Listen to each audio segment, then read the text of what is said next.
মাননীয় স্পিকার, সংসদটা অতিরিক্ত মিষ্টি হয়ে গেছে।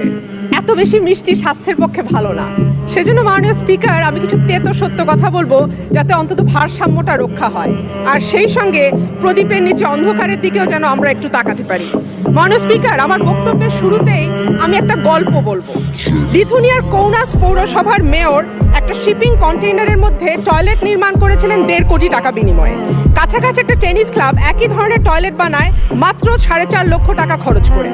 মেয়রের ওই টয়লেট নির্মাণে অবিশ্বাস্য খরচের কারণে মানুষ মজা করে সেই টয়লেটকে বলতো গোল্ডেন টয়লেট।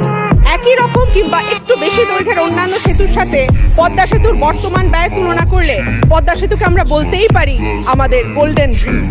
এবং যৌক্তিকভাবে অনুমান করি কৌনাস গোল্ডেন টয়লেট কেসের পাশাপাশি বাংলাদেশ গোল্ডেন ব্রিজ কেসও দুর্নীতির একটা টেক্সট বুক এক্সাম্পল হয়ে থাকবে। মাননীয় স্পিকার, ফিরে আসি আবার পদ্মা